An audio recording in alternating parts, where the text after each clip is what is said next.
Let me ask you something uncomfortable. When was the last time you cancelled plans and felt relieved? No guilt, no anxiety, just relief.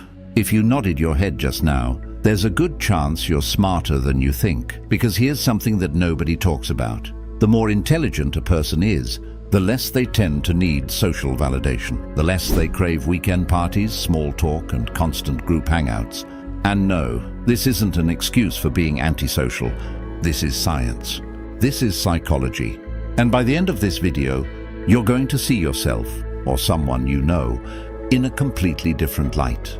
So stay with me, because this one is going to hit different. Section 1, the evolutionary paradox.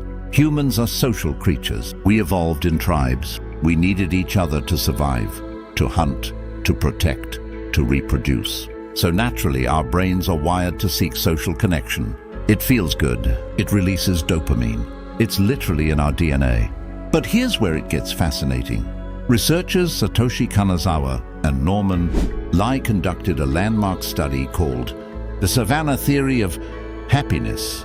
They studied thousands of people and found something wild. For most people, more social interaction, more happiness. But for people with higher intelligence, the pattern flips.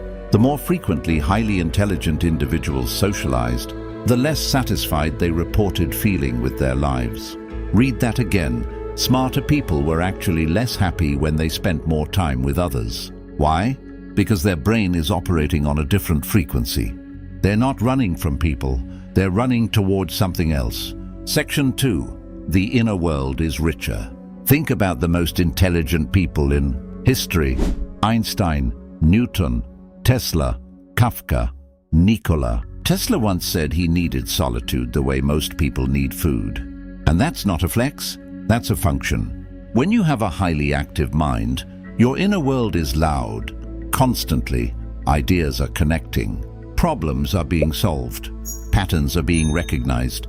Your brain doesn't stop, even when you're alone. For an average person, silence feels empty.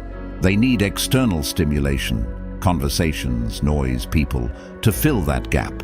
But for an intelligent person, silence is productive. Solitude is where the magic happens. Psychologists call this self-sufficiency, the ability to generate your own mental stimulation without depending on the outside world. And here's the thing, socializing, for smart people, often feels like an interruption, not because they hate people, but because every hour at a party is an hour not spent thinking, creating, building, reading, solving. It's not antisocial, it's a trade-off, and they've already done the math.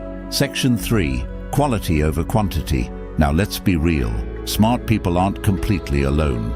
They do have relationships, but notice the type of relationships they prefer. Not 50 acquaintances, maybe 3 real friends, not group chats of 200 people.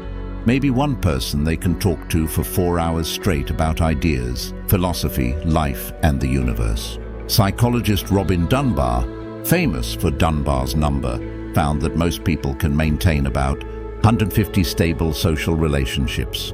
But truly fulfilled people, regardless of intelligence, tend to rely on a much smaller, deeper inner circle. Smart individuals simply accelerate this tendency. They'd rather have one conversation that changes their perspective than 20 conversations about the weather, celebrities, or gossip. They find small talk exhausting, not because they're arrogant, but because their brain craves depth, and shallow interaction feels like eating air, technically eating but completely unsatisfying. Hey, quick pause right here. If you're new to this channel and you're enjoying this kind of content, deep psychology, human behavior, self-improvement, hit that subscribe button. I put out videos that actually make you think. You don't want to miss what's coming next. Okay, back to it. Section 4, the social energy equation. Here's a concept that changed how I see everything. Social energy. Extroverts gain energy from being around people. Introverts lose it. Now, introversion and intelligence aren't the same thing, but studies show a strong overlap.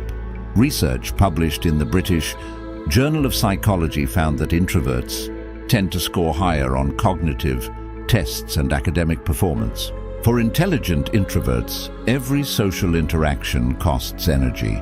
And since they already have a million things running in their head, projects, ideas, goals, they budget that energy carefully. They're not being cold. They're being strategic. Think of it like a phone battery. Most people charge overnight and use freely all day. But a smart person, they know they only have so many charge cycles. They're not going to waste 40% of their battery on conversations that leave them feeling empty. They're saving their best energy for their best work. Section 5, the danger zone. Now, and this is important, I have to be honest with you, there is a dark side to this. Some people use, "I'm smart, I prefer solitude" as a shield, a way to avoid vulnerability, a way to never get hurt, a way to justify loneliness they haven't fully processed. There's a difference between choosing solitude from a place of strength and hiding from connection out of fear. Smart people can fall into this trap too, maybe even more easily, because they're good at rationalizing things. They can build an airtight, logical case for why they don't need anyone, and then wake up at 3 a.m. feeling completely alone. The goal isn't to be a lone wolf who never connects. The goal is intentional connection, choosing who gets your energy, when, and how much. Not running from people, but being selective enough that the people in your life actually add to it. That's the balance. Conclusion, the real lesson. So what's the takeaway here?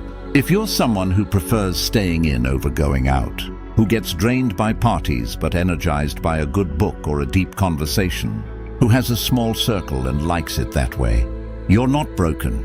You're not boring. You're not antisocial. You might just be someone whose brain works at a level where ordinary stimulation isn't enough. The world tells us to be more social, to have more friends, to go to more events, to stay connected 24/7.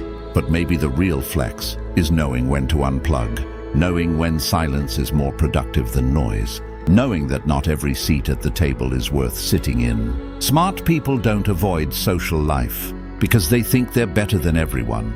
They avoid certain social situations because they know exactly what they're worth, and they refuse to spend it on anything less. That's a wrap on today's video. If this made you think, drop a comment below.